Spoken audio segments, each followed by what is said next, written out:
Welcome to Zoom In, Zoom Out, where we take an in-depth look at news from around the world and how it's impacting Taiwan. I'm Harel Hughes. We've seen a surge of Chinese human rights activists fleeing their country ever since Beijing escalated its crackdown on dissent in China. Before we discuss their activism in exile, we want to take a deeper look at dissent within China. I reported on one woman's experience in the movement now known as the White Paper protests. Let's take a look. This is Zhao Zixin. She is a 26-year-old editor from China. 当大家看到这段视频时，我已经被警察带走了，就像我的其他几位朋友一样。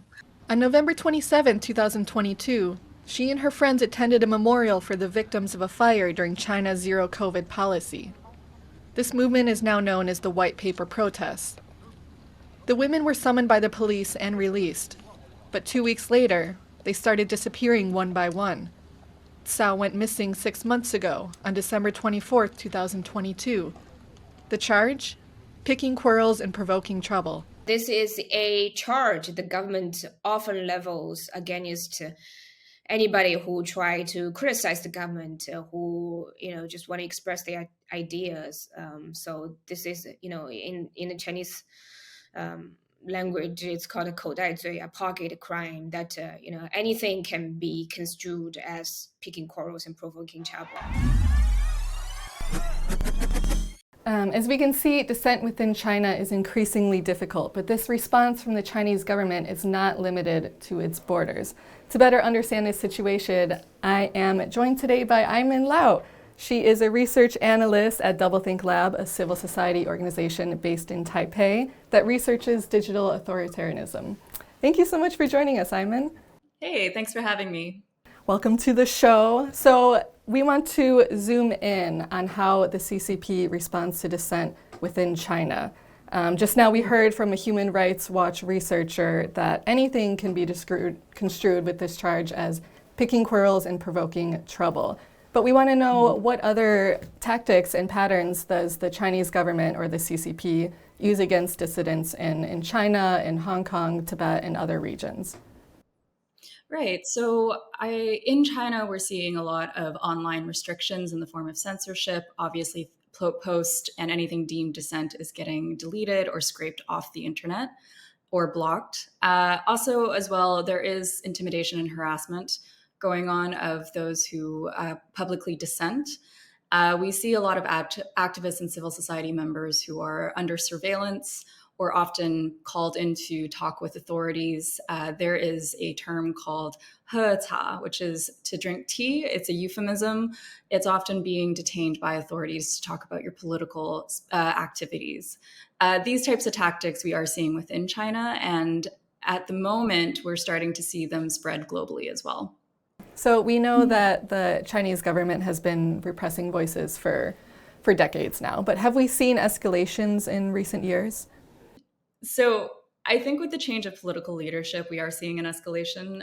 Certainly with the increased crackdown in China comes an increase in foreign transnational repression, as well as I think the situation in Hong Kong in 2020 with the introduction of national security law and with many people leaving Hong Kong due to political reasons, there is an increase of this community surveillance within this community as well too. Due to many Hong Kongers being publicly outspoken overseas, there was a bit of a ramp up. For the escalation right now, I think there is a lot of media attention on this right now. So it does put a lot more scrutiny on the Chinese government as well. So we'll see how this evolves in the future. But it certainly, I think, tactics are always evolving. Tactics are always being tried out. Different tactics, different strategies. So that's one reason why we need to continue to research and monitor this. So I'm really glad that you mentioned that, because now we want to zoom out on how this is a global story. So one of the topics you research is how the Chinese government responds to overseas human rights activists and dissidents. So you mentioned that we're seeing these similar tactics abroad. Are they escalating, or how are they different? The CCP conducts one of the more sophisticated and global and comprehensive campaigns of transnational repression in the world. And so transnational repression refers to the ways in which foreign governments, often authoritarian regimes, will silence or suppress dissent from overseas, reaching across the borders, their physical borders of their country. And according to Freedom House, there are three distinctive characteristics that we're seeing with foreign transnational repression by the Chinese Communist Party, which is that it targets many, many groups, which includes multiple ethnic and religious minorities, political dissidents, human rights activists, journalists, and more. There's also a range of tactics, and it's actually evolving as well. We're seeing, with the advent of technology, we're seeing how digital technology is aiding more and more of that transnational repression as well. In DoubleThink Lab's report, Silence, Voices, and Hidden Struggles, we interviewed Tibetans, Uyghurs, Hong Kongers, and Chinese dissidents who are living overseas and also examined the impacts of foreign transnational repression. And some of the key tactics we saw was harassment and intimidation of family members and friends. This is probably the most powerful tactic that most of the participants state has the most impact on them. So it's where they worry about their activities overseas and how that impacts their loved ones who still live within the PRC borders or PRC-controlled territories such as Hong Kong or Macau. Oftentimes, family members or friends are detained by authorities and questioned over their loved ones' political activities overseas. Yeah, so what are some of the most common tactics and patterns that we've been seeing from the CCP? You mentioned harassment of families, you mentioned digital harassment, if you want to continue along those same lines. Yeah, in our research, we found that one of the primary tactics utilized is the cyber attacks and doxing. So many participants and interviewees had noted that they have been subjected to personal data breaches, whether their personal information or their loved ones have been published on public websites or Telegram channels. Telegram is a messaging app. And these cyber attacks and doxing can lead to real life consequences of physical harassment and intimidation. And that is another tactic that we're also seeing with foreign transnational repression. Oftentimes there are a lot of intimidation, a lot of threats at sites of public-facing advocacy activities such as protests. People are getting their photos taken, and with threats of that photo being sent to the embassy, people are, in the most extreme cases, we're actually seeing some physical attacks and physical assaults happening as well too. And you've mentioned digital harassment and doxing, but even within the past year, we've been seeing reports of incidents at embassies in the UK, we've seen reports of international police stations, and we've even seen reports of international students from China afraid to speak out in universities for fear of being reported. Can you expand a bit more on how digital repression translates into real-world repression? I think the real life consequences is something that is not very well discussed when we talk about foreign transnational repression. Foreign transnational repression is nothing new, but in recent years, it's become widely discussed and there's more awareness around it as more and more governments around the world become aware of foreign transnational repression. But we don't talk about sort of the impacts on an individual, how this might impact dissent overseas. And certainly we don't talk enough about the psychological effects of foreign transnational repression. So you mentioned the psychological impact on the communities. Can you expand a bit more on that?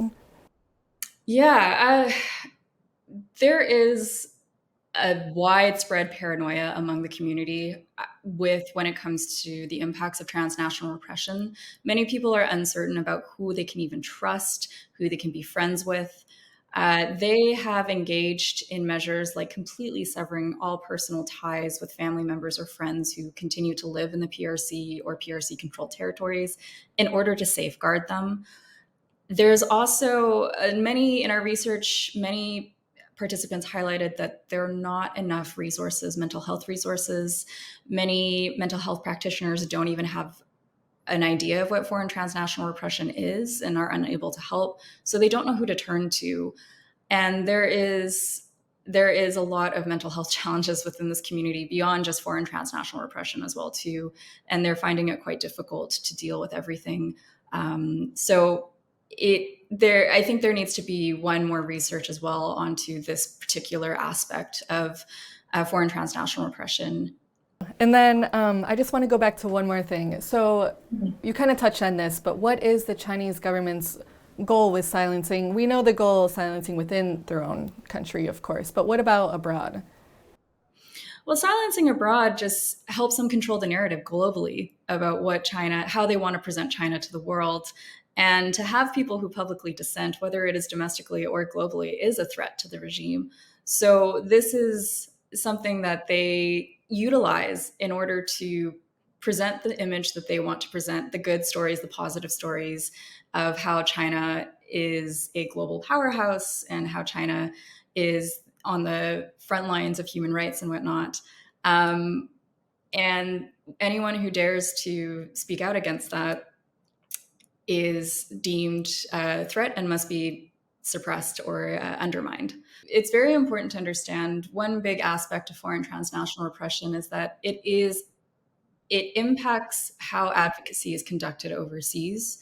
Many people are now out having to think about the risks in engaging in overseas advocacy in countries that have freedom of speech, in countries that have the freedom to protest, the right to protest. Conundrum for many people, but the risks and the costs to speak out publicly far outweigh the benefits of doing so. So many people choose to self-censor to protect themselves. Yeah, so you mentioned that this happens in countries that do have free speech and people are starting to self-censor. How do these countries react? Do they know that this is going on, or is this kind of a surprise to them? So I think governments and policymakers are now starting to become more aware of foreign transnational repression, but unfortunately we still don't really have these robust policy measures in place. I think as well, one thing that would be important, I think, is for governments to think about which like-minded countries they can work with on this issue, because it is a global problem. This isn't just one country experiencing more foreign transnational repression than another. And it's certainly not just the CCP who uses foreign transnational repression as a tool to suppress dissent overseas. So one of my last questions, do you have any policy recommendations from countries abroad, even from Taiwan, what they can do to support people? Yeah, I think the first one we need to think about is holding perpetrators to account. We need to send a clear message that transnational repression, whether it's digital transnational repression as well, shouldn't be tolerated.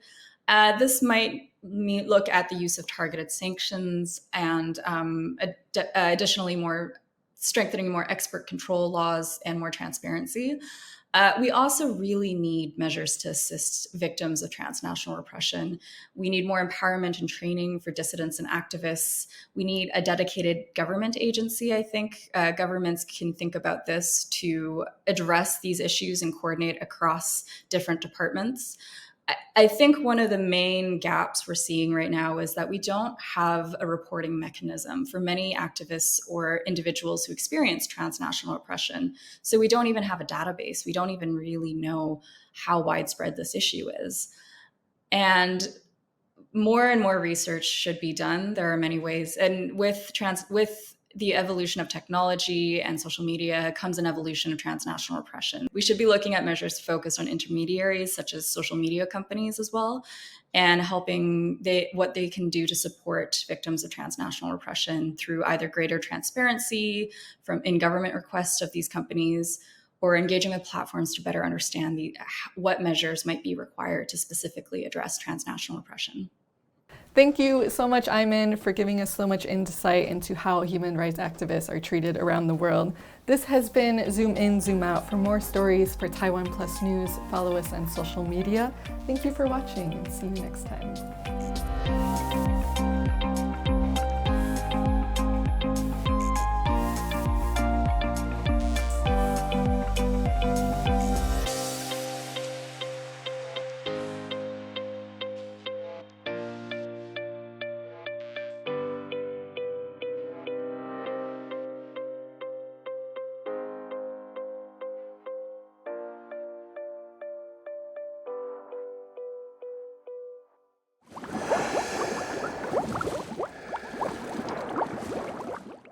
For more news from Taiwan and around the world, go to TaiwanPlus.com and download the TaiwanPlus app.